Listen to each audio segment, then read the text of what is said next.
got that frog in my throat, but welcome back to another episode of the Media Boat Podcast, your weekly episodes for news on movie, TV, music, and video games, not necessarily in that order. My name is Mike. His name is Matt. Hi, my name's Matt. His name's Mike. I don't know. I didn't listen to last week, so I'm sure he told everybody, but sorry. No, don't worry. I played up the ghost you, which is what I would have said if Matt were here. Speaking of frogs in throat, I have an entire colony, and have had for about a week or so, but getting Wait, better. what is that called? Like a group of frogs? Is it called a colony? Yeah, I don't know. A squad, frog squad. I don't know. No, that's the Ninja Turtles. So yeah, don't mind if I cough or It's have called to an army. blow. Army, frog Yes. army. Called a frog army, yeah. That's great. I love that. Um, so yeah, still a recovery, but we'll see. Hopefully by next week I'll be ready to roll. But for the time being, I am reporting from an undisclosed location. I've got my friend Sprigatito back here to help me out, but still here to do a podcast remotely. So there's that. Yep. And so we'll get right into the podcast. We'll start with the music section. We'll start the music section with the Billboard, and we'll start the Billboard with the Hot 100. And your number one hottest song in the land is Last Night by Morgan Wallen. Yeah. Coming in at 2, Kill Bill by SZA. At 3, Flowers by Miley Cyrus. Coming in at 4, Ella Vaya Sola by Esteban Armado Cross Peso Pluma. And rounding out your top 5, Calm Down by Rima and Selena Gomez. So if those sound familiar, it's because did not change from last week. Yep. As for your albums chart, your Billboard 200, at number 1 is One Thing at a Time by Morgan Wallen. Fun fact, or is it a fun fact? I'm not sure, but it is now tied his previous record at a record 10 weeks at number 1. May break that next week. Has it been 10 weeks? Yeah, it really has. All right. At number 2, we have Minus, Subtraction, Dash, and Hyphen by Ed Sheeran. All of those all at once. Coming in at 3, Midnights by Taylor Swift. At 4, SOS by SZA. And rounding out your top 5, Dangerous, the double album by Morgan Wallen. Once again, doubling up in the top 5 of Morgan Wallen sandwich. Gross. If you didn't like any of those albums, or if you want to help knock off Morgan Wallen, we have new releases. Starting with Disposable Everything by AJJ. AJJ? AJJ. AJJ. There's also My Soft Machine by Arlo Parks. Romantic Piano by Gia Margaret. More Photographs, A Continuum by Kevin Morby. Almost Healed by Lil Durk. I kind of feel that. Yeah, I can relate. The Girl is Crying in Her Latte by Sparks. And lastly, Where the Light Goes by Matchbox 20. Yes, that Matchbox 20. All right, let's get to some music news and a little bit of follow-up. So last week I talked about Jimmy Allen just being dropped by everybody in the wake of his recent allegations. Well, he's back in the news again because Jimmy Allen addressed his wife, who is, unsurprisingly, divorcing him, which he made into an Instagram post on Thursday afternoon, where he publicly apologized to her for what he continues to characterize as a consensual affair, and what a woman who used to be one of his managers claims in a lawsuit was sexual assault and rape. Quote, I want to publicly apologize to my wife, Alexis, for humiliating her with my affair. I'm embarrassed that my choices have brought shame on her. That's something she did not deserve at all. I also want to apologize to my children for being a poor example of a man and a father. for context, or close quote, for context, Allen's wife is pregnant with their third child. He also has a child from a previous relationship.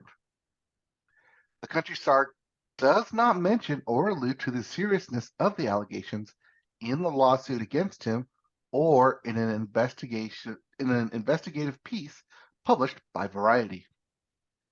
He uses his latest statement to characterize his involvement with Jane Doe in question as temptations he was not able to withstand as a victim of my weaknesses. He also contends this business put him in the position of succumbing to said weaknesses. So, a lot to unpack here. It's both, yes, I am to blame, but also, look what you made me do. Yeah, I don't love Jimmy Allen here blaming the country music industry for choices he's made. I also don't love that he's downplaying the severity here of what's being alleged. Obviously, legally, he probably can't say specifically if he did these things or not. It is still, a case. But God, this is just I don't remember like the last time. I mean, you could probably think of one that we saw somebody tumble so immediately down a set of stairs after allegations hit. He just is everything is falling apart around this man. And I swear, if you turn back the tape just like last year ago, we were talking about how great and cool and funny this guy was. And then he was just on My Kind of Country. They got him for a yeah, judge. And I was like, yeah, he's on the rise. but this just completely just takes him out. And I am going to say that legally we can't say either way what has happened here. We're not sure ourselves, but it doesn't look great. And he is in damage control mode here, and he's not doing a good job of it, is what I will say. So while his apology does sound a little bit legalese, legal speak here, Yeah. at least it wasn't AI generated. Oh God. Did you see that other thing happen? Yeah. With I think it was John Morant of the Bulls. So he's been in trouble with the league for yet another incident, an Instagram post or TikTok where he is flashing a gun. Yes, that was another incident. So he put out a public apology statement. Well, someone decided to go to ChatGPT and say, can you write me a public apology statement? And it came out exactly, almost word for word, what he put. Yikes. So Yikes. not saying that's what happened here. I'm just saying with two like public apology statements, one is clearly, I won't say more well thought out than just AI generated. Not that we want to give anybody credit here on all sides of the spectrum here, Yes. but yeah, it sucks to see someone just completely have to make up bullshit because they're like under fire. Honestly, if he was smart, Jimmy Allen just gonna, he should just stay out of the limelight for a while, figure himself out, make sure that the victims, in this case are, compensated for their time and frustration.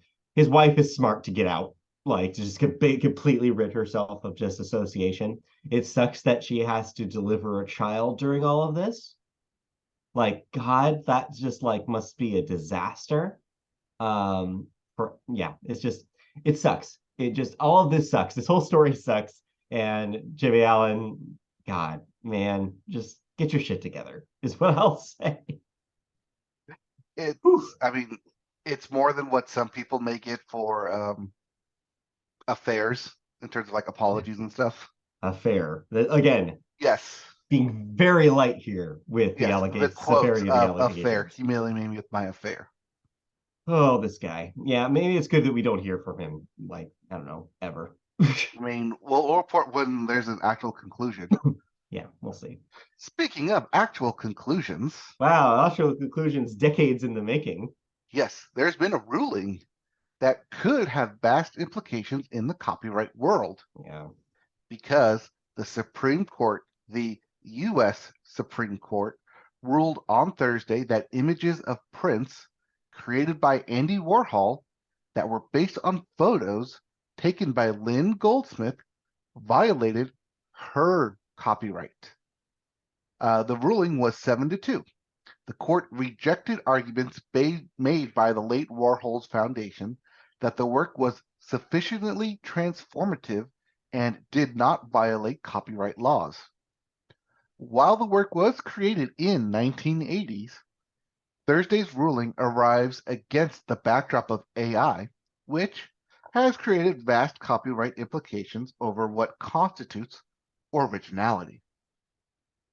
Warhol freely co-opted many photographs, logos, and other forms of artwork, ranging from soapboxes to iconic photos, like soup, into his work.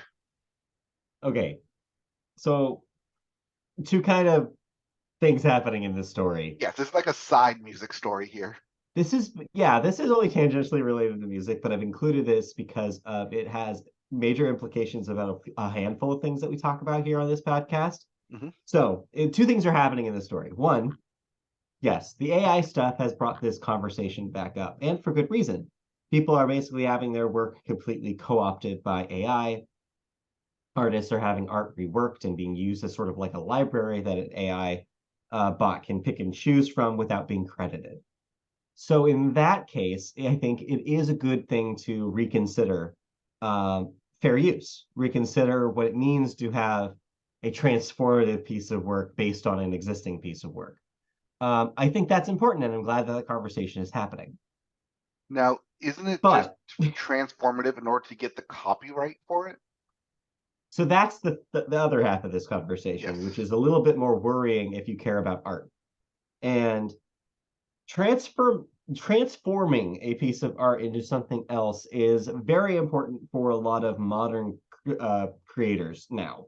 The perfect example of this is the YouTube industry. YouTube videos are often based on art that they want to critique or elaborate on or talk about in ways that are transformative from the original art. It's why you have a lot of, back and forth between companies doing copyright takedowns, such as Nintendo, as recently as last week, taking away legitimate streams of publicly released Zelda Tears of the Kingdom footage just because they thought it was leaked. And we do know that Tears of the Kingdom was actually leaked. But in this case, YouTube creator Alana Pierce, who video game people might know, she had a takedown from Nintendo where she was just talking over footage that was actual preview footage that Nintendo released. It had nothing to do with the leak. But because they've been so trigger happy on taking down videos of the leak, they took it down as collateral damage when it shouldn't have been taken down. So there's another conversation to be had here too. Like, okay, well, a lot of people make their living on transformative pieces based on art.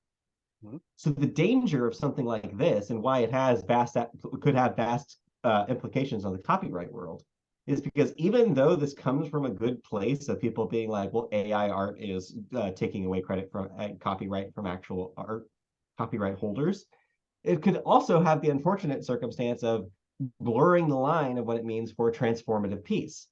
If we start saying, oh, well, Andy Warhol's works, which up until this point had been like the example of transformative art, if that's taken away, then the question of can even artists do transformative pieces of art?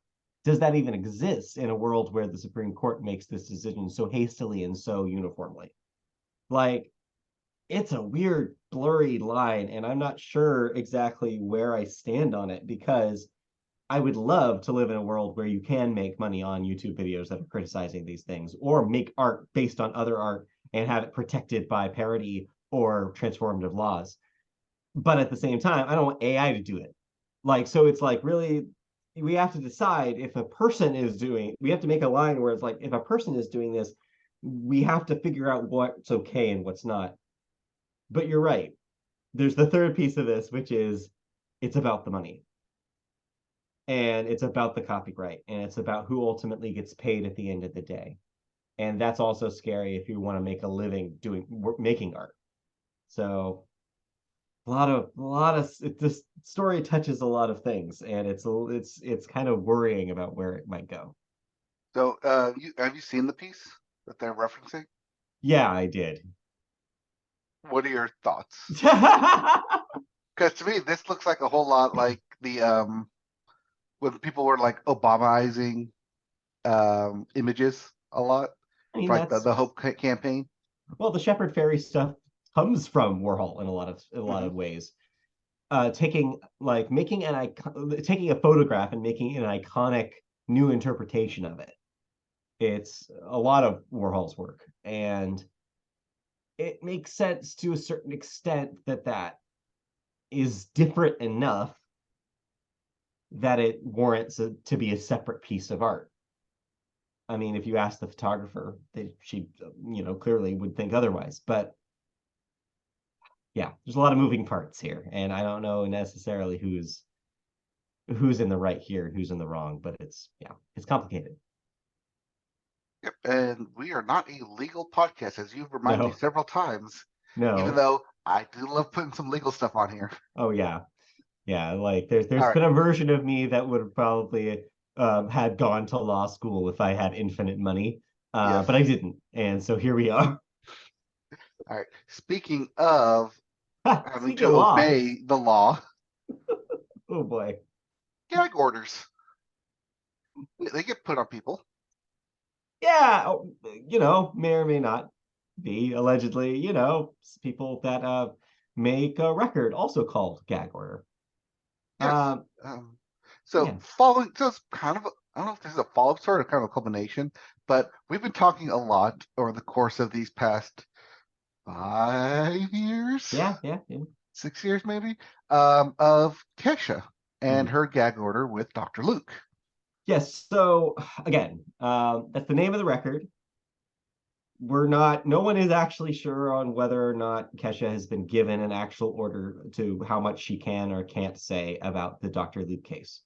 All we do know on the record is that they have been involved in a legal back and forth for the last few years, with Kesha alleging sexual assault and other cases of um, inappropriate behavior between Dr. Luke and her when they had a professional relationship, working on her records. She still, to this day, even this record, is signed to Dr. Luke's label, Kimosabi Records. Still to this day. It is obviously, if there was a way that she could have gotten out of, I'm sure she would have taken advantage of that. But as long as I think that there is a legal entanglement, it seems like she is stuck in this deal. That being said, she has made in the last three records now an attempt to kind of publicize her feelings about this whole thing. She started that with her album Rainbow, which we really liked back in 2018. Yeah. And where she, made songs where she publicly like started talking about the feeling of being kind of like trapped in this legal battle, and the feeling of wanting to stand, in a new confident way against having dealt with all the things she did allegedly deal with Dr. Luke. She followed that out with up with High Road, which is a little bit more poppy, a little bit more confident kind of record that I think was not as good, but I think showed her in kind of a good frame of mind and dealing with the stuff in the best way. Also, it gave us the single Praying, which gave us that really powerful moment at the Grammys that year, where she brought up other victims of sexual assault onto stage and kind of had a moment together. So she's made this kind of her new identity, which makes gag order an interesting pivot, because gag order is both tonally and sonically 360 turn, or I guess 180 turn, from where High Road was. The confidence is gone. These songs are about the struggle. These songs are about the toll it's taken on Kesha's mental health. It's a dark record. It's an introspective record. And it sounds like that too, because Kesha recruited the producer you get when you want to make a album that sounds complicated, sparse, and harsh, Rick which of Rubin. course is Rick Rubin. You may know him probably most prominently from of Yeezus fame. He's the reason why Yeezus sounded the way it did. Um, so it was very easy to go into this and be like, oh, well, she just made her Yeezus. Well, no, I actually think she made her 808s and Heartbreak. That's mostly what this thing sounds like. I think the Rick Rubin production has done what a Rick Rubin production usually does, which is taken kind of like the bare bones of these arrangements and left them and taken out a lot of the extra padding. It's a very laser focused and targeted sound. And I think that that works and doesn't work depending on the song. I think this is a very inconsistent record. It kind of ping pongs back and forth for me about whether it hits and whether it doesn't. There's some samey kind of sounds happening on a few of the songs. And I think the best moments on this thing are when Kesha is able to be Kesha and you don't have the kind of baggage of the production, when her voice can actually be heard without filtering or noise effects, when she's actually in a mode that she's familiar with, in a more pop mode than she is in this kind of avant-garde experimental mode. Not to say some of the experiments don't work. I think some of it's very interesting. I think it's a fascinating record. There's a lot to dig into, especially lyrically, if you want to know kind of where she's at with dealing with all of this right now. But also, there's a lot not being said here. You know, the record is called Gag Order for a reason. Presumably, again, we don't know for sure, but like it does seem like that she's talking around a lot of stuff. She can't name names here, but she gets to that line. It feels like this is a confessional in a lot of ways. It's like all these songs are talking about like this is ultimately what I've struggled with, and this is as much as I can tell you. Is kind of like the vibe. Um, I think the best highlight here is a song called I believe love only love can save us now, I believe is the name of it, which is an outlier on the record because it sounds like a Kesha song. And what I mean by that is it sounds kind of like she's going into that kind of party talk rap kind of vibe that she was when she was at her commercial peak, you know, your TikToks and such. Um, but then it pivots in a weird way where it sounds like some other stuff, and then like it's there's like a gospel choir kind of comes in. It's a fascinating song that almost sounds like, and as I tweeted yesterday, her career kind of eating itself. It sounds like all of Kesha's music into one little microcosm, and it's a fascinating like commentary in itself over of pop music and the kind of pop music that she makes. It's a bizarre but a fun moment in a very dour, depressing record. So yeah, overall, I don't love it. I don't know how much I'm going to return to it, but as a piece of art, it seems like it's the thing she wanted to make, and I respect her for that. And if this is the cathartic feeling she wanted to release into the world, then good for her. But as a record, I'm still going to return to Rainbow probably more than this. Um, but yeah, as a check-in on where Kesh is doing, it's both worrying, but I'm sure also like a very like a thing she needed to get out and something she needed to put on paper. Yeah, I think for me, when you talked about the sounds ping-ponging back and forth between tracks is kind of where I Mhm. ultimately landed on it, Yeah. where there's some good stuff in there. She Mhm. talks about a lot of both good, interesting, and dark stuff. Yeah. So it's this good amalgamation for what she's gone through, especially these past 2, 3 years from her previous album, like you mentioned. But you're right that the ping-ponging back and forth kind of does lose its cohesion, doesn't lose its message, doesn't lose its thing, but in terms of it being like a full album, it does sway back and forth. But maybe that's kind of what she's going for because when you are in legal battles, they do sway back and forth. You do feel all these different emotions. There's all these different tides that run with everything. And now I'm just getting to media or boat puns right there. That's why we're But here. That's why yeah, we're that's here. what we're here for. But no, yeah, gag order. I actually listened to this one fully. But you're right. It is something that I'm not like jumping to start again. Right. It's gonna take some prep, I think, to want to jump into this dark zone again. But yeah, it's interesting, and I think it's yeah, I think yeah, maybe someday we'll be able to reappraise this once we're further away from the drama of the moment. But like, yeah, as it stands today, it's interesting, but I don't know how much I actively want to spend time there. It kind of reminds me of like, what was it? Miley Cyrus's record, and then even Lana Del Rey's record, where it's good. There's good elements in there, but I don't want to stay in this element. Yeah, not a zone I want to hang out in. But hey, we're a pro Kesha podcast here, and we're happy to, when she's happy. And if that's ultimately, as the last song on the record suggests, if that's ultimately through getting this stuff out and being able to process it, then if that's where she finds her happiness, then hey, all power to her. And for some artists, that's what you need to do. You need to be able to get it out of your system, out of your head, out of your mind, so you are able to move forward.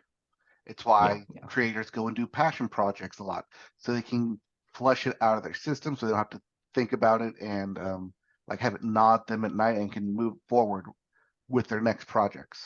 Yeah. All righty. Well, I think on that note, we can move on. All right, let's move right into video games, and we start with new releases, starting with After Us for PS5, Xbox Series X, and PC. Convergence, a League of Legends story. Actual League of Legends?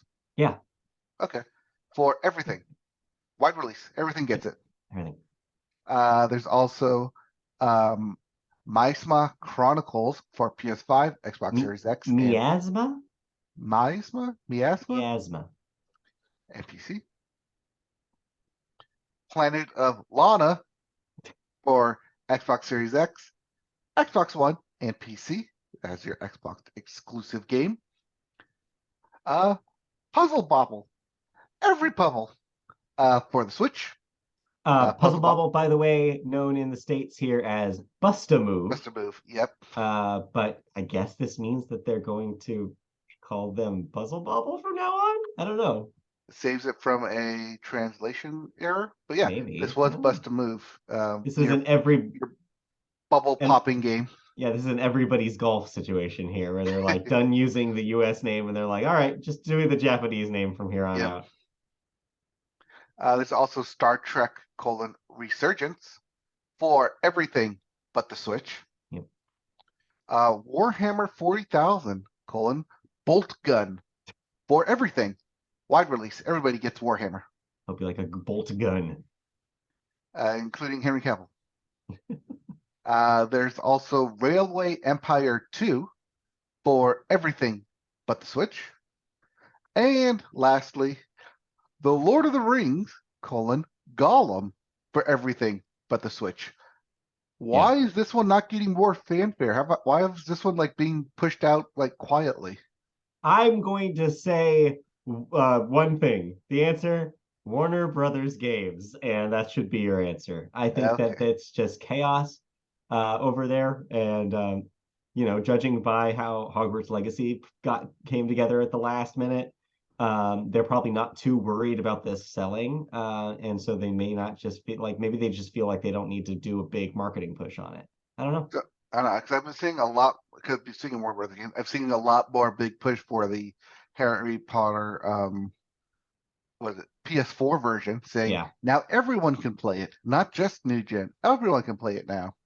Yeah, I don't know. It does seem like they don't have as much confidence in Gollum. Like they're just kind of pushing it out the door. I guess the reviews will speak for themselves when they hit this week, I'm sure. Anyway, speaking of Warner Brothers. Yeah, speaking of Warner Brothers and really old video games, they have announced a revival, sequel. I don't know what to call this. Reboot. Because is it a reboot? Technically, it seems like timeline wise, they are resetting the timeline again. And I say again. Because we're talking about Mortal Kombat. Yes. 1. That's right. They're not going up to like 13 or 14, wherever they're at. They were at 12, and no, this is 1. 12 is 1, 1 is 12. Yes, they went all the way around the clock. Mm-hmm. So following plenty of teasing and several leaks in recent weeks, the new entry in the long-running fighting game series was officially revealed on Thursday. The debut trailer for the game, which confirms that it will be released on September 19th of this year, near like 4 months away.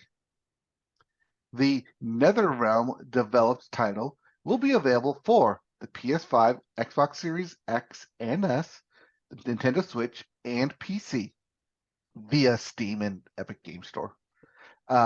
Warner said the game will, quote, introduce a reborn Mortal Kombat universe that has been created by the fire god Liu Kang, featuring reimagined versions of iconic characters as they've never been seen before. Its story mode promises an immersive cinematic narrative featuring unexpected twists on classic rivalries and original backstories for a wide-ranging cast of legendary fighters, including Liu Kang, Scorpion, Sub-Zero, Raiden, Kung Lao, Kitana, Melina, Shang Tsung, Johnny Cage, and many others. First of all, I'm disappointed that you didn't do your best Mortal Kombat announcer voice on those names. Melina, Johnny Cage. I'm not going to go that deep. I already butchered saying Mortal Kombat. Yeah, Mortal Kombat. So, a couple things about this. First of all, yes, rebooting again. Fans of the series will know that they already rebooted the timeline in 9, the 360 PS3 era Mortal Kombat game. And then the two after that, XL, 10 and XL. Yes, and, 10, 11, 10, and 12. XL was the expansion for 10, and then 11. Kind of played off of that universe. And but in 11, they also introduced a character who could change time willy-nilly. So I guess they've just completely given up on there being actual structure here, and they're just starting over again. Well, once you introduce time mechanics, it's like, well, why can't they just go and fix everything because time mechanics? Yeah. Also, this does, I believe, coincide with the 30th anniversary of the Mortal Kombat series. So that's another reason why you'd want to reset. And two, I love the idea of characters in ways that you haven't seen them before. Please tell me that Johnny Cage is a Mr. Beast style YouTube mogul, because that would just be, wow, just perfect. Just do that. You mean he's no longer a Hollywood actor? No, that's, I think, the modern equivalent. That's what you do with that character. I would love that. It's like he's giving away all his money, and he's like, dropping himself from helicopters or whatever shit Mr. Beast does. That'd be great. That'd be wonderful. I would love that. Anyway, yeah, this is interesting. I think those modern Mortal Kombat games are a lot of fun, especially the story modes, which are been wonderful ever since 9. Give me another one of those, just with all the power of next gen. I'm ready. I'm ready for new Mortal Kombat. Also, fighting game fans are just eating this year between this and Street Fighter 6. I mean, like, it's like great times to right now to be a fighting game person. Great time to bring out your stick and buttons. Yes, get out your sticks. But yeah, when they were announcing these leaks, or when these leaks were happening between last week and this week before the Thursday announcement, nobody saw Mortal Kombat 1. They were thinking it was the next version of Mortal Kombat 13. I thought it was something else, because didn't the guy came out and say it's not a sequel? So, I mean, that's correct. It isn't really when you talk about reboot. Also, it's not Injustice, which was the question. That's the one I'm thinking of, yeah. Whether NetherRealm was going to, because back in previous years, they had gone back and forth between, okay, a Mortal Kombat this time and an Injustice game this time. But seeing as the DC universe right now is in flux with James Gunn coming in and saying the video game has to match the movie timeline, there's probably was a question about, can we do that when this universe hasn't been necessarily established yet? We're still waiting for the new, like, era to begin, starting with the new Superman movie. And so they had to do Mortal Kombat. They were almost pushed in this direction instead of having to do Injustice, with the entire concept of an Injustice game up in the air. So makes sense. Yeah, that's what I was thinking of, that the Injustice 3 was going to be announced. But no. Mortal Kombat 1 coming in September. The proud tradition of Battlefield 1 and what other games? There's another one that Modern Warfare 1. No, I don't think there's been a Modern Warfare 1 Well, yet, they but went back and did just yeah, Modern Warfare Modern again. Warfare. But yeah, it's just Battlefield 1. Anyway, so Anyways, yeah, we'll see. I'm excited. we may see more in an upcoming event because next week Sony will hold a PlayStation showcase. This will be a live broadcast on Wednesday at 1 p.m. Pacific time, and it will feature, quote, a wealth of new games and new IPs that are headed to the PS5 and PSVR 2. The show will run a bit over an hour, focusing on PS5 and PSVR 2 games in development from top studios around the world. We expect kind of glimpses at several new creations from PlayStation Studios, as well as spellbinding games from our third party partners and indie creators. That was according to the release. So yeah, this is the big one, people. Like this is their E3 showcase, just without an E3. It is not their E3 showcase. This is the one that they were supposed to do back in September, but all their developers couldn't make it in time, so they pushed it back to an unknown date. This is that date. Well, both can be true, is what I will say. It seems like people who are organizing these events are saying this is Sony's summer. This is what we're getting. We're not getting something in July. This is when it's happening. So it just means that this now moves up the start to the summer games shit mess fest, etc. Even To further up into coincide May. with the movie summer release because Fast X is coming out Yeah. this weekend. So yeah, no, I think PlayStation fans, this is the thing you've been waiting for. This is the big expose of all the stuff you've been waiting for.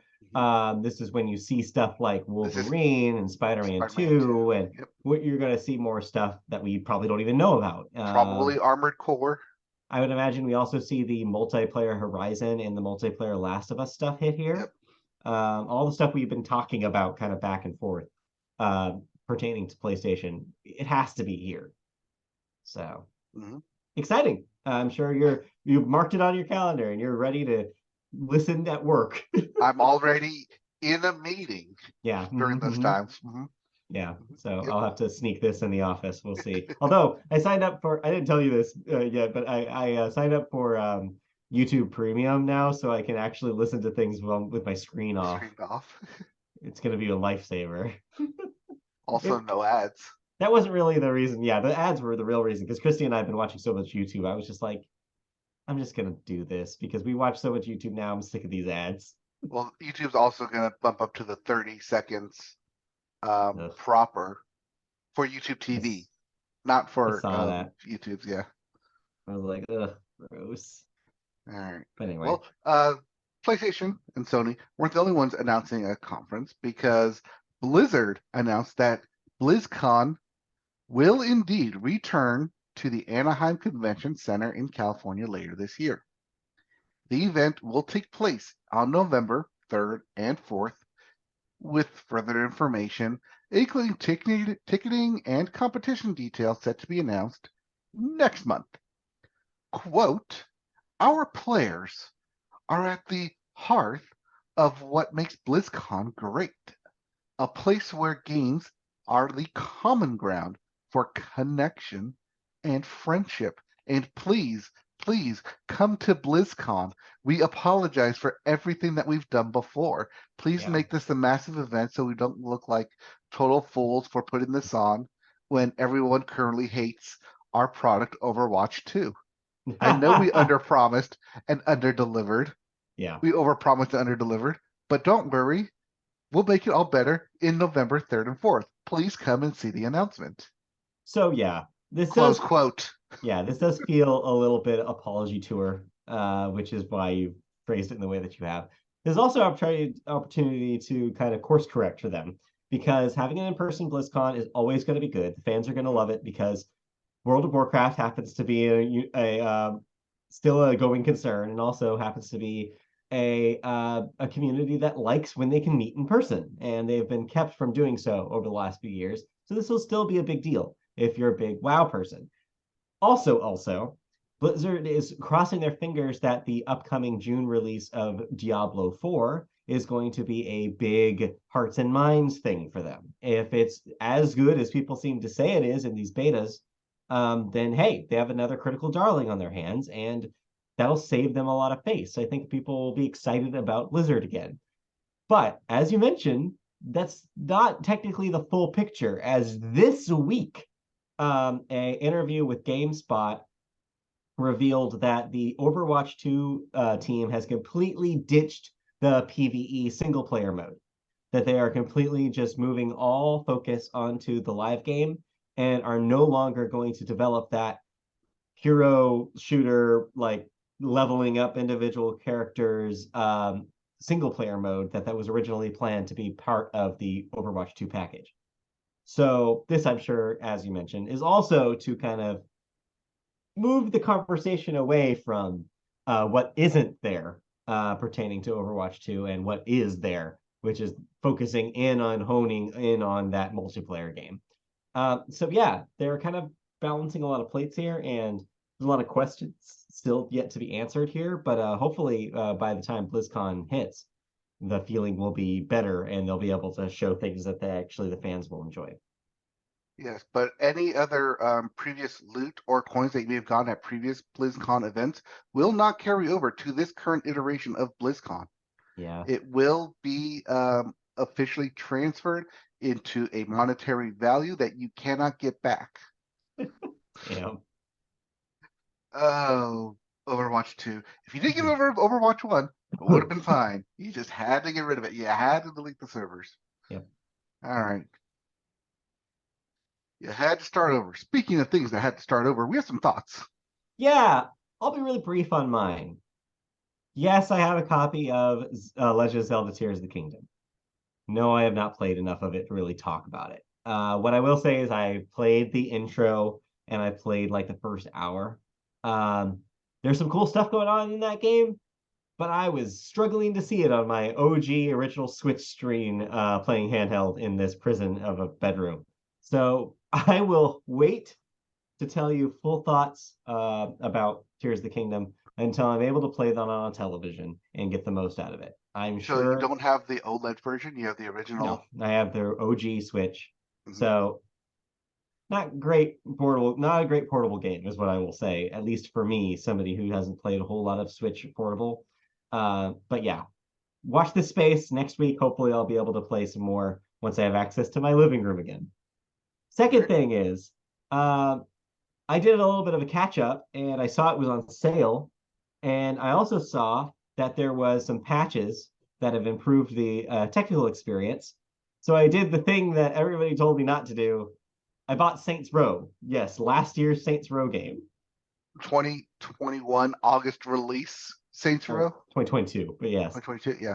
Okay. Why is probably what you're one, thinking. why? Two, if it was more than $5, you overpaid. I did. I paid 25. Here's the thing: is I had read on the internet like, oh, there's a new patch out to coincide with the DLC release that fixes a lot of the technical issues. So knowing that, I was like, well, I've been wanting to play this. Also, and I should have known this looking back, I believe this was in a haze of I'm about to feel very sick that I made this decision, because Tuesday was the first day I felt COVID symptoms. I had a bit of a sore throat that day. Mm-hmm. That was the day I decided. You have foggy brain as well when you bought it? Yes, that was the day I decided to pull the trigger on it. And Wednesday was when I get hit by the truck. Wednesday, I came home and literally on the way driving home from the office, I was just like in a daze. I was like, my head felt like a balloon. And I was just like, I'm going to go home and I'm going to lay down on that couch because I do not know what's happening to me. And that's literally all I did. I laid down on that couch. I played a lot of Saints Row. I don't hate it, actually. It feels like a Saints Row game. It seems like that the technical issues that you had when you talked about it on the podcast are largely gone. It didn't crash once. I had no pop in. I had no like weird behavior of any NPCs. It seems like everything was working as intended. And I think that there's some meat there. I like some of it. I don't get the story's kind of boring and the characters are kind of nothings. But playing the moment to moment gameplay was actually kind of fun. I like how the guns feel. I like the customization, and you can do it at any time. There's pieces of it where I can feel that the team making this game, I could still feel like where they're going with it. I feel like the ideas are there. I think the execution is just kind of personalityless. And I think that's sucks coming off of two games bursting with personality, 3 and 4. And so one of the things that I had trouble with, or not trouble with, but complained about, was that in the moment-to-moment gameplay, it felt like run over here, shoot everyone, run over here, shoot everyone, run over here, shoot everyone. Yeah. Kind of the same thing, though? Yeah, I mean, it is that. Definitely, 100%. That is this game. But honestly, that's kind of the vibe I was in. And I was like, that's kind of what I wanted to do. And so I was having fun with it. But yeah, I might play more of it. I don't know. We'll see when I come on the other end of this sickness, whether I'm going to want that kind of experience, especially with Zelda here. And with Jedi still to return to. I still want to play more of Jedi Survivor. Just a lot of games that I want to play right now that I can't play right now. So yeah, maybe when I return next week, I'll talk about what I actually did stick with and what I didn't. But you played a game also that I wanted to play that I can't play right now. Yeah, so I did play a lot more of Jedi Survivor because I gotta beat it and return it by the 25th. Yeah. So I've been kind of mainlining that for the most part. I finally unlocked the last lightsaber stance. Oh, I heard that's the best one. It is. It's really good. It's really fun. I'm kind of happy I finally got to this part. I was like, yes, let me just mow down everyone now. Yeah. Everything everybody has been telling me about this game is don't do all of the open world stuff on the open world planet. Just mainline the mission stuff because you're going to want to get to the good stuff, unlockables, and then you can go and have fun.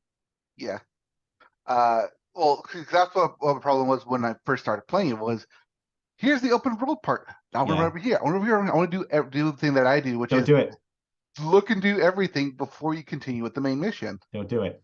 But then, the thing in my head said, which I think Jedi Survivor does well, is that the chests are all cosmetic. You don't need to go pick them up. Right. You're really just out there for exploring. And the main thing is the story. You want to finish the story before you get to the open world stuff.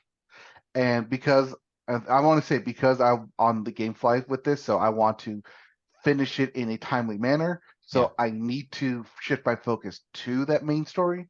Helped me a lot in enjoying the game more than I would have if I had bought it and doing my normal thing of, well, I have all the time to play with this. So let me do all the other stuff before I get back to the main mission. Same thing I did with Horizon, which was do all the other stuff before I get back to the main mission. Yeah. So I finally got the last lightsaber upgrade stance. It's cool. I like it. I think the story's actually starting to pick up now. I've got a new force power. I was like, oh, they're still doing this. I'm like, I feel like I'm about a third or halfway into this game. You're now giving me a new force power? Cool. Okay, cool. So yeah, I think that's one thing this game does good, is that it never feels stagnant. The only way it's going to get stagnant is if you don't follow the main story. But even then, you're exploring and you're trying to like figure out stuff within each planet. But the moment to moment, the beat to beat, the actual story is not stagnant. It's always moving. It's always something new. And I think that's a part of really good gameplay. So yeah, still recommend Star Wars Survivor. Yeah, I want to dig back into it because I had a lot of fun with it when I played it. And lastly, new game that came out. This is a part of PlayStation Extra for you to download. Huge Manatees. Okay, Humanity. This is the light Shiba Inu dog that you play as you guide lemmings of humanity to their goals. Yes, my understanding of this game is it takes like the basics of like a Lemmings, but then through the lens of Enhance, who of course brought us, games like Media Boat Game of the Year 2018 Tetris Effect. Yes. Yes. So the goal is to get shepherd your people to the end goal, but also currently pick up all the gold men who are just standing there. Yeah, run them over and be like, come, follow us, big gold man, and lead them to the goal as well. And that's how you 100% each level. Now, you can completely ignore the gold men and just do point A to point B, but the gold men actually give you the power ups of, like, if you have, once you collect enough gold men, you'll get double jump, you'll get speed, speed running, move people faster, move people slower, stop people. There's a lot of different elements in this game. The more you progress and the more you get the gold men, they're the key to this game. I'm only through like the first, well, I guess through the prologue, and then like through the first like 8 levels now. So I like the puzzle involvement. Some of these puzzles are like, oh yeah, that's really cool. I'm really smart. I really see what you're trying to do here. And some of them are, oh my god, this is so easy. Like, can't just like hurry up here. So Yeah. it'll range, but so far I haven't gotten like completely stuck on one. I do like the challenge that they provide of try and figure out how to get everyone here. Yeah. And just like, you're like a little Shiva dog too, just running around, jumping on everyone and possessing everyone. So it's kind of fun. I do think the aesthetic of it is a bit minimalistic, but I think that Sure. also plays into it because it does feel a bit like afterlife-y kind of puzzling as you're shepherding these people. But yeah, humanity. It's Yeah. I think it's like $20, $25. Otherwise, it's part of PlayStation Extra. Yeah. Cool. Yeah. No, I want to try this. It seems like it's getting really great reviews and people are enjoying it. So I will definitely give this a shot once I hop out on the other side here. Yeah, I mean, and I have my puzzles, so this is like right up my alley too. Oh yeah. All right. Well, that'll do it for video games. The second half of the show is going to be lightning speed. Yes. If I can try here. Let's Yeah, see. you can try. All right. Let's move into television, and we already start the television section with the sports corner. Point. Da-da-da. First up, the XFL update for this week. Your Arlington Renegades, who are 4-6, beat the DC Defenders, who are 9-1, 35-26 to win the XFL championship. That's right. You had a team, a sub 500 team, a Uh-huh. technically considered losing team, Come and win the whole win your thing. XFL championship. Yep. So there you I don't know go. if that's like the best thing that could happen because it's like storybook ending, underdog, but hey, anything can happen. And clearly, Arlington is better than DC. Suck it. There you Also, go. if you remember last week, I talked about how DC had both the Offensive Player of the Year and the Coach of the Year. And just like college, all those awards mean squat. Yep. Or it sounds like it. All right. Moving on to the golf world. The PGA Championship is Yep. happening at Oak Hill Country Club in Rochester, New York. Currently happening. They are currently golfing right now. Take a look at it is raining out there, so take a look at the quick leaderboard here. Scotty Scheffler, currently your number one, tied Yep. with Canadian Corey Connors and Victor Hovland at -5 on the day. They will tee off in just a bit here, but this is not so. Even though it says PGA Championship, it's not specifically PGA players. There's some live golf players here, like Bryson DeChambeau and Phil Mickelson, but they ain't doing so good. Yeah. Also, we don't have time to right now to get into the live golf implosion that's happening. Yes. But man, that's so funny. Let's move on out of golf and into playoffs. We have, of course, the NBA and the NHL playoffs happening right now. In the NBA, the Nuggets are up to versus the Lakers, and the Heat are up to versus the Celtics. Yep, that happened last week. Nuggets are the number one seed in the West. Meanwhile, the Heat are the number 8 seed in the East. Yeah. So yeah, looking good for those two teams. In the NHL, in the hockey playoffs right now, the Panthers have one game against the Hurricanes in 4 overtime. Wow. 4 overtime segments. A long Yep. ass hockey game. Yeah, that was on Thursday night. That thing went forever. Yeah, it sounds like it. And then we also have game one, or that was game one. And then we have the Yes. Stars and the Golden Knights. I believe the Golden Knights have one game as of last night. Yep, as of last night, Vegas leads 1-0 in that series. Yes. Both the NBA and the NHL these championships, East and West championships, will conclude by the end of the month. Yep. And starting June 1st, you will have finals for the NBA and the NHL at the same time. Look forward to it. Anything else in sports before we move on to TV? Nope, nothing All right. else. Let's move on. First story. Last thing, USFL, no undefeated teams. Well, nope. Congratulations. Everyone has one loss. You're all sucky. Well, good luck to them. Also, good luck to Disney Plus as we move into our biggest story in television this week. Hey, you know that thing that HBO Max is going to do? Well, Disney said, hey, we can do it too. As Disney has started to. Tears were crying across the Yes. universe as they announced this. Well, you make your own decision based on what they're cutting. Disney is starting to pull content from streaming, with dozens of series and specials slated to leave Disney Plus and Hulu by May 26th.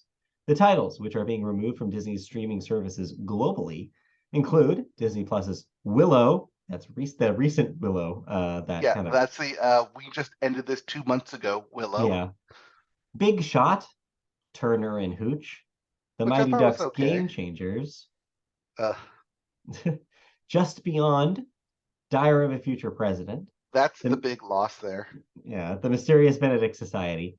This was Turner Hooch again. And The World According to Jeff Goldblum. Meanwhile, on Hulu, being removed is Why the Last Man, Dollface, The Hot Zone, Maggie, Pistol, and Little Demon. It's weird that Why the Last Man is being released, because wasn't that a freeform thing before it was Hulu? Yes, it was a freeform thing. All right. Move, which comes with a content impairment charge of $1.5 billion to $1.8 billion, was announced during the recent Disney earnings call on May 10th. The quote, "We are in the process of reviewing the content on our DTC services to align with the strategic changes in our approach to content curation." That was said by CFO Christine McCarthy. At the time, no details were provided on the content that would be removed. We now know, though. Movies that will be leaving include the remake of Cheaper by the Dozen, Stargirl. Zach Braff saves the world. Yeah. Artemis Fowl, Black Beauty, Timmy Failure, and Pentatonix Around the World for the Holidays. Remember when Artemis Fowl was supposed to be a theatrical release? Yeah. So you played big money for it for that. Honestly, series? I don't feel a whole lot of pain with these specific things that they're removing. It seems like it's mostly kind of the lower rent direct to streaming stuff that they were kind of just shoving out the door, as opposed to beloved classics. Yeah, the two big ones for me are Diary of a Future President, The Mighty Ducks Game Changers. Yeah. And I guess The World According to Jeff Goldblum, because that was one of their hey, we're not just going to leave National Geographic here. We're going to have Jeff Goldblum do things. That when they first pitched it 4 years ago. Yeah, it doesn't seem like the biggest deal in the world, though. Of course, if they get too trigger happy and start going after stuff that people do care about, then that's a bigger story. But we'll keep an eye on it.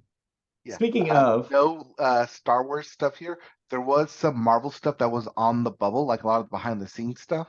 But they have been they were saved from the chopping block. Well, there you go. All right, moving on to terrestrial television. The CW. We've been talking about how CW has been going through a transformation after its purchase, and we're starting to finally see the results of that. Programming chief Brad Schwartz took a gentle swipe at the network's previous business model as he revealed its new fall schedule. The former Pop TV boss said that he was excited that the CW was now in the hands of Nexstar.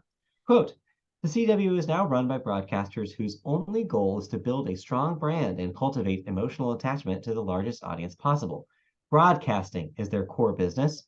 No longer will the CW be built for the benefit of two content studios." This was at the fall schedule presentation, and of course he is referring to previous owners CBS and Warner Brothers. Some of these moves include adding F-Boy Island to its lineup after being exiled from HBO Max, and airing the Critics' Choice Awards on January 14th. In lesser successful news, they also have televised Live Golf, and no one is watching. Wanted to mention that. Well, they put it on Saturday mornings. Yeah, no. All right. That's the But yeah, CW. CW clearly not going away since it's purchased from Nexstar. But yeah, well, they did get rid of a lot of that Berlanti stuff. Yeah. So they're going through yet again another rebranding as we foresaw. Yep. All right. Do you want to talk real briefly about Big Door Prize, or since we Real already talked briefly, about because it? what I talked about previously about this, I want to apologize because they did not solve a single goddamn thing on this show by the time they got to the end here. Damn. Instead, they said, but wait, there's more, and we'll leave it on the cliffhanger. So he get a season 2, please. Everything that I talked about at the beginning, where it's like, you get a card. Do you follow the card? Do you conflict with the card? How does that affect you? All of that literally played out beat for beat as I talked about when I first talked about this show.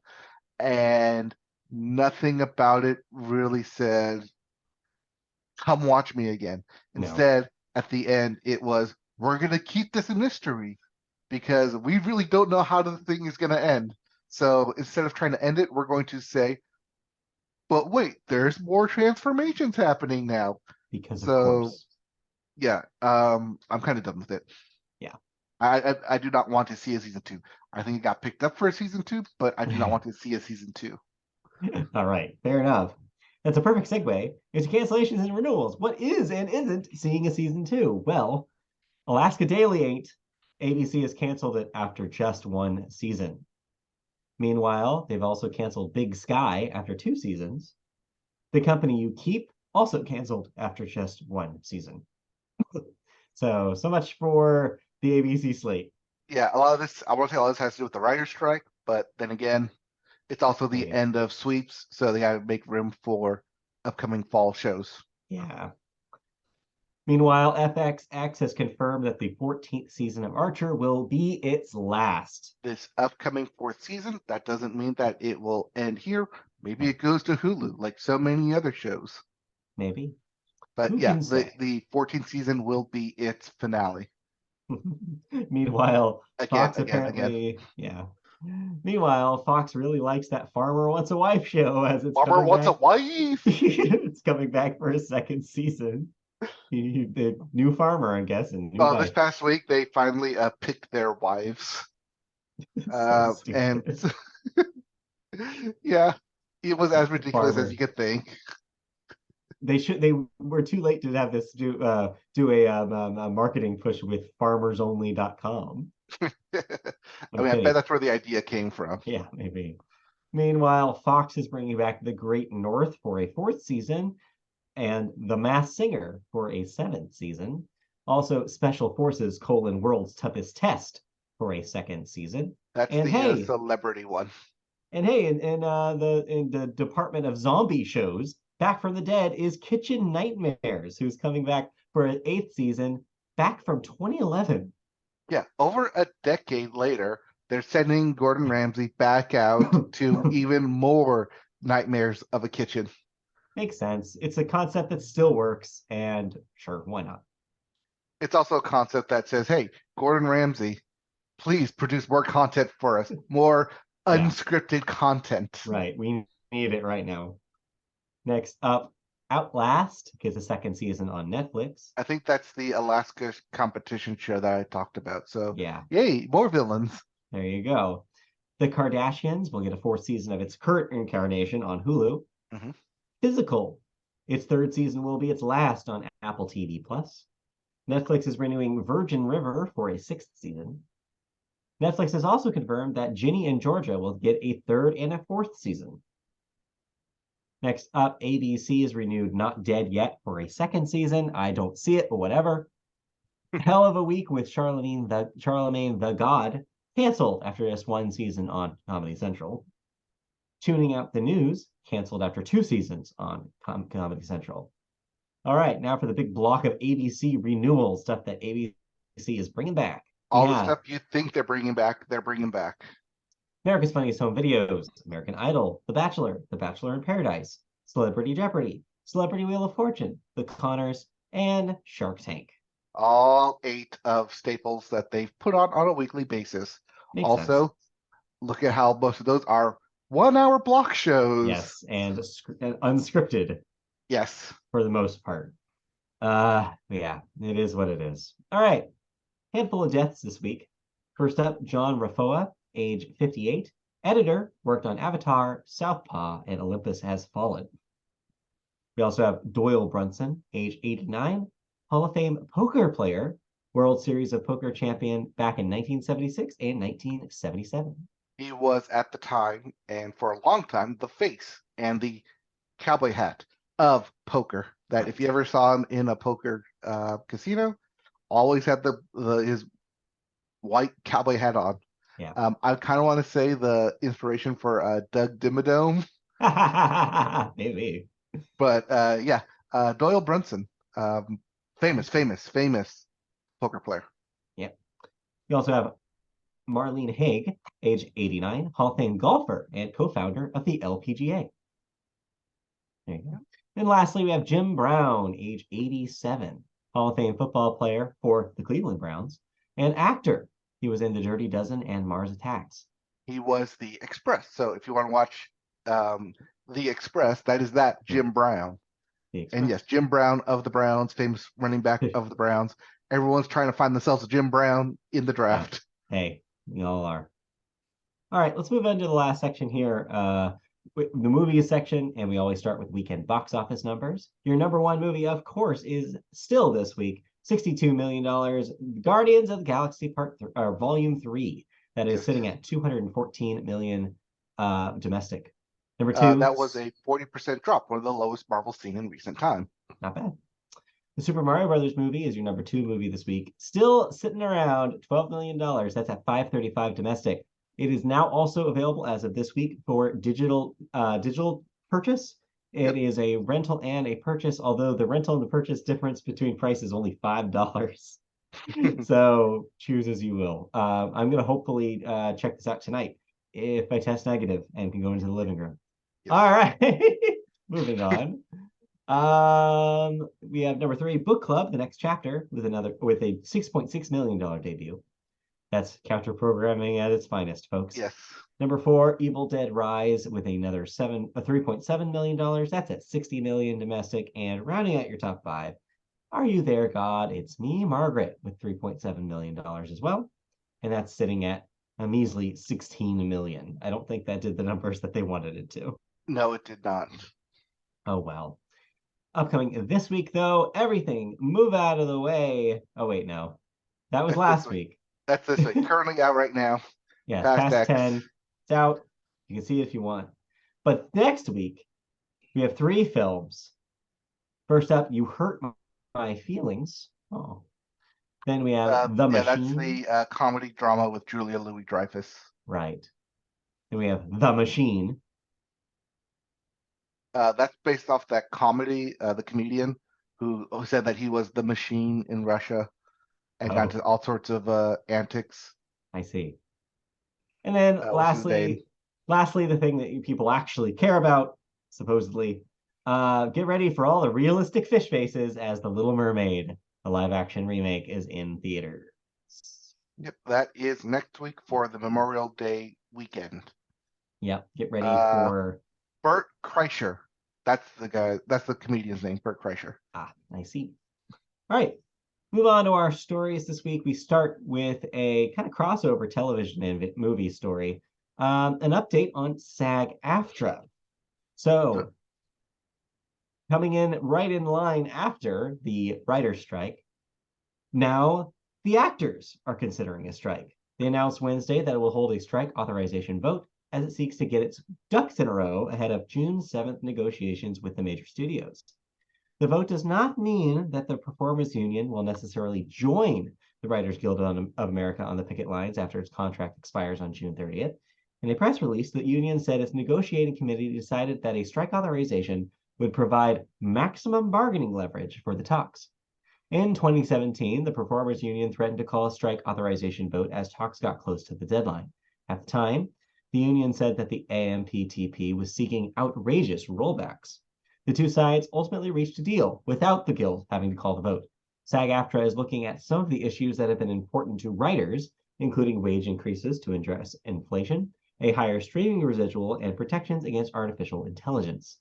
The union is also looking to address the move to self-tape editions, which many performers find costly and burdensome.